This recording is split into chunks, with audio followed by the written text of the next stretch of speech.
be back. Ahora. Who said you the first one? Jadon Sancho. Jadon Sancho. Yeah, Jadon was ill, and Anthony Martial still is in recovery, in the rehab, has to finish that. He did train this morning, so we're going in the right direction. And questions, Casemiro, if I may.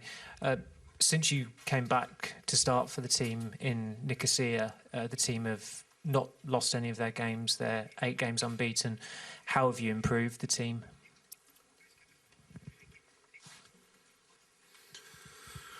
Bueno, yo creo que no es solo un jugador, ¿no? Yo creo que aquí se nota que estamos trabajando, estamos creciendo. Quizá puedo aportar algunas cosas, pero es imposible que un jugador cambie la dinámica tanto así. Yo creo que la clave es el equipo, junto con la comisión técnica, junto con los jugadores. Y bueno, lo más importante es que estamos creciendo, estamos ganando forma de un equipo muy sólido.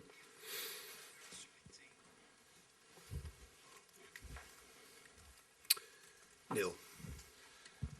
Erik, given how congested the fixtures will get because of the World Cup, how big is it for you to top the group and miss the next round, miss 2 games? Clear. Obviously, it's important. We can win that tomorrow night. We know what to do. We have to win and 2 goals difference. But finally, if you want to win the trophy, you have to win all the games. So we have to beat everyone.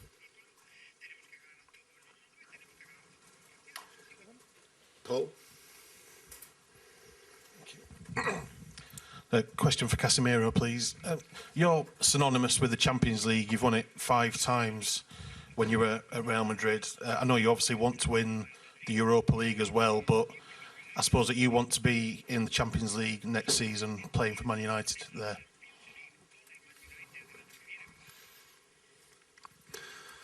Bueno, yo creo que la clave son mis valores. No puedo estar pensando en la Champions League el año que viene, siendo que tengo un partido importantísimo mañana. Entonces, mi pensamiento es ganar mañana, jugar bien mañana junto con mis compañeros. Y bueno, esa es la clave. Nosotros no podemos estar pensando en ganar la Champions el año que viene o no, tenemos que pensar partido a partido, así se gana títulos. Pero yo creo que la clave de todo eso es pensar partido a partido. We have one over there. Hi, Erik. I'd like to ask you, what difference do you see in your team or what has changed in your team from the team that we saw in the game that Sociedad won in Old Trafford? And how do you think this result is going to have an incidence tomorrow? What was the second question? If it matters that Real Sociedad won over that you have to score 2 goals, if it matters in the respect you were going to have with Real Sociedad, I don't know. Oh, yeah. Okay. Yeah, I think it's time ago, 6 weeks ago or so, and it's a different team. That time, not all the players on the pitch with us were that fit.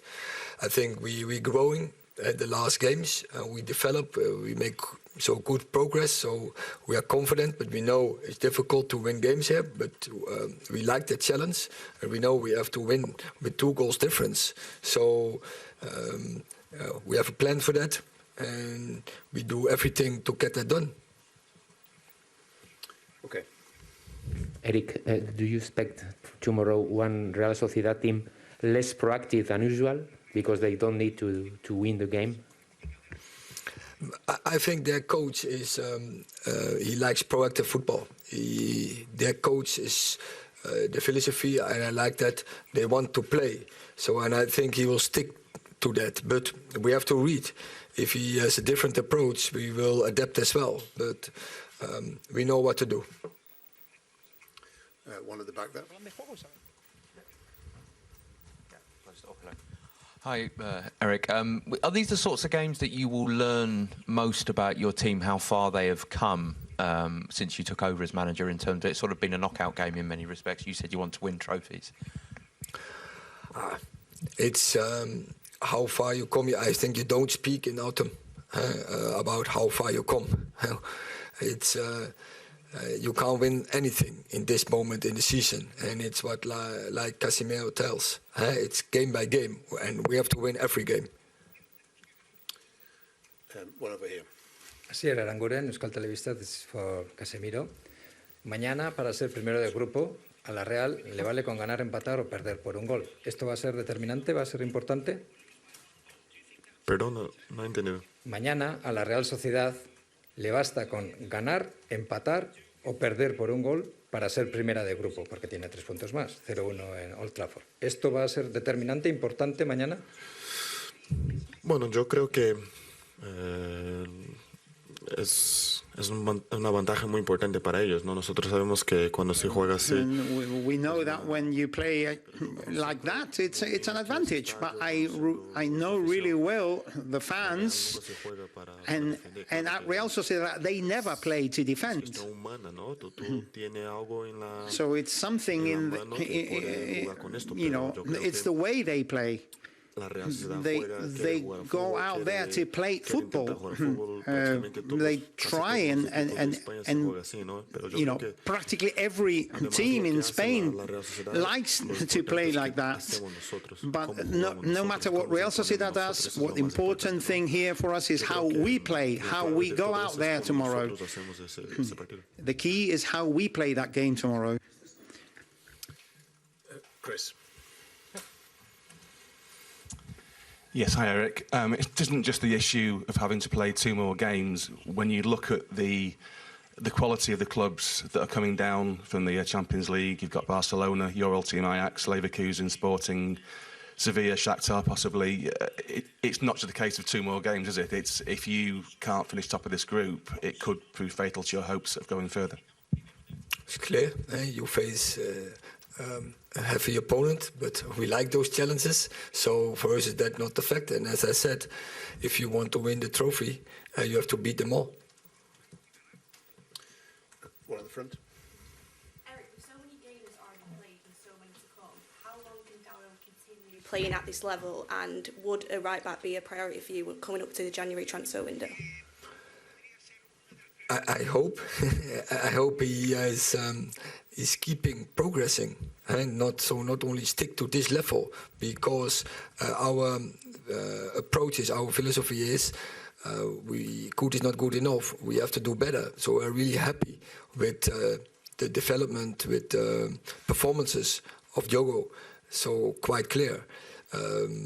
But also I know every club in the top, they need backups. And they need competition, and I think we can replace him with Victor Lindelof, with Tero Malacia, and luckily also Aaron Wan-Bissaka is back in the squad. So we have replaces, but it's clear, it's heavy when you have to play every game. But he's physical, really good profile, and I'm sure that he will keep going and he will keep developing, and that is what we demand, and I'm confident he will do that.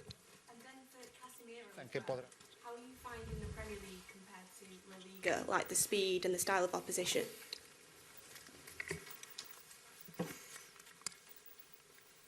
Pardon. No. To repeat the question, how are you please? finding the Premier League compared to La Liga and like the speed and the style and the opposition?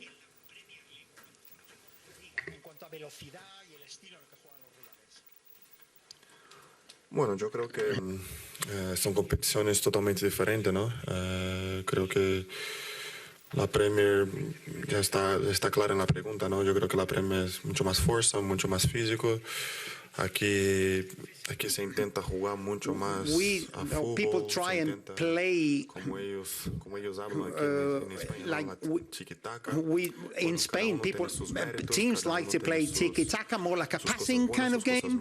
They have good points and virtues and strengths and other defects or whatever, but basically there are 2 entirely different competitions. Okay, one behind here, and one there, and then Neil after. Vale. Me gustaría preguntar a los dos, empiezo con Casemiro. Mañana es un partido importantísimo, es prácticamente una auténtica final, pero quedan... It's practically a final, but it's less than 20 days or 20 days before the start of the World Cup. After what you've seen with Pogba and different injuries, do you even think about it at this stage? Well, with a player's mentality, it's just impossible to start thinking about the World Cup. Tomorrow's game is just way too important for us to start thinking about the World Cup, etc. So I think any player who starts thinking like that picks up an injury in the end. So that's not my profile at all. All I think about is giving my all tomorrow on the pitch in order to play a great game and help my teammates. And for Erik Ten Hag, I'm going to ask in Spanish. I'd like to ask you about Cristiano Ronaldo. How does he feel? He started playing again from the start in the first 11. Do you think he feels more comfortable in the team, etc.? What can he bring on the pitch tomorrow? Yeah, first of all, if you talk about his feelings, you have to ask him and not me. But he is really professional. He's in the group. He's an important part of this group. He's a leader type, and as you know, in Spain, he's really a threat for every defense. You always have to keep an eye on him, because every gap he will use. Neil. Erik, could I just ask how important it is to have a player like Casemiro with so much experience and having won so much in your rebuild of Man United? I said it the other day, for me he's the cement between the stones and in and out of possession, and you see him growing from game to game, and with that also our team is growing. So we are really happy with the progress, but we know also we have to keep that process going, because we are not satisfied. We have to approach good is not good enough. We have to do better. So tomorrow we have another challenge. We have another test to do it better. But also, in the past, Man United have bought players who have achieved things elsewhere and haven't achieved for Man United. What did you see in Casemiro that made you think he is still has the hunger? Yes, he told me when we had the first talk, he needs a new challenge, because in Real Madrid he won everything, and he was a big part of Real Madrid. Still, they don't want him to go, but he had a feeling, is what he told me, I have to go to another club, to another a league, to prove myself. And that shows his hungerness, and yeah, I really like that. And I think from the first day on, he's coming with that attitude to every training, to every match, and he proves it. And I really like it. And what I say, he will be more and more important for our team. Last question, Flex. Hi, Erik. I wanted to ask you about David De Gea. We've seen him sweeping, and distribution is improving. Is that something that you're asking him to improve, and do you think he can continue to improve on that at this stage of his career? Or do you see it as a situation of he's fantastic still making saves, match-winning saves, and you're not too fussed about how he is with his feet in the modern-day game? There's a lot of hysteria about keepers need to be able to play long passes, short passes, but what's the focus for you? Focus for me, main part from goalkeeper is always to clean sheet, protect his goal. That's the main part. But nowadays football is also important. You can do something with feet, and maybe I don't know. There was maybe in the past a different style for him. But from the first day I was here, but also before, I saw some video content, and you see David is capable to do it. When I see David playing in our possession game, he's very composed. He's very good. He's very good. Ask them in boxes. So it's no problem for David to do that. And I think also he proves it the last games that in that fact he will grow and grow. And the other part, what is the most important, keep doing that, keep progressing, and get more clean sheets.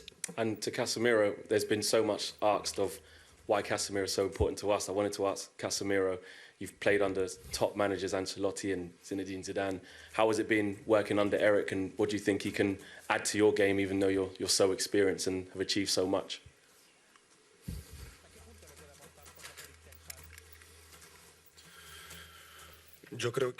Well, I believe that knowing, or after being in football for quite a while, despite the fact that I'm only 30, the obsession for winning is his obsession for winning is what surprised me the most. I think he's got many strengths. We all know it's a process and we are growing together, but we all see that he wants to win, but he's obsessed by, his obsession for teaching us and leaving everything perfect to the millimeter. That is key. His obsession for winning is something that only a few managers have, it's something I've only seen in very few managers.